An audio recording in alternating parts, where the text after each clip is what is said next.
આજે વિશ્વભરમાં વિશ્વ વન્યજીવન દિવસની ઉજવણી કરવામાં આવી રહી છે। ત્યારે પ્રખ્યાત રેતી કલાકાર સુદર્શન પટનાયકે ઓડિશાના પુરી બીચ પર રેતી કલા બનાવીને વિશ્વ વન્યજીવન દિવસ પર વન્યજીવન સંરક્ષણનું મહત્વ સમજાવ્યું। પટનાયકે કહ્યું કે આજે આપણે વિશ્વ વન્યજીવન દિવસની ઉજવણી કરી રહ્યા છીએ, જે વન્યજીવનના રક્ષણ માટે એક મહત્વપૂર્ણ પહેલ છે। મારી રેતી કલા એ હું વન્યજીવનને પ્રેમ કરું છું તેનો સંદેશ આપે છે। ઉલ્લેખનીય છે કે 20 ડિસેમ્બર 2013ના રોજ સંયુક્ત રાષ્ટ્ર મહાસભાએ તેના 68મા સત્રમાં યુએન વિશ્વ વન્યજીવન દિવસની ઘોષણા કરી।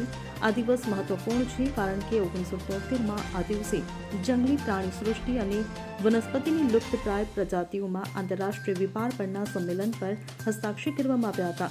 વન્યજીવન અને જૈવ વિવિધતાના સંરક્ષણ અંગે જાગૃતિ લાવવા માટે દર વર્ષે 3 માર્ચે વિશ્વ વન્યજીવન દિવસની ઉજવણી કરવામાં આવે છે।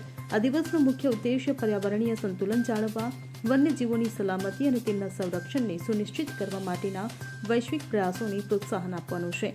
ત્યારે 2014માં પ્રથમ વખત વિશ્વ વન્યજીવન દિવસ ઉજવવામાં આવ્યો હતો। Bureau report CN24 news. હવે જુઓ દેશ દુનિયાની તમામ ખબરો તમારી આંગળીના ટેરવે। ઉઠાવો મોબાઈલ અને Google Play Store પરથી ડાઉનલોડ કરો અમારી CN24 ન્યૂઝ મોબાઈલ એપ।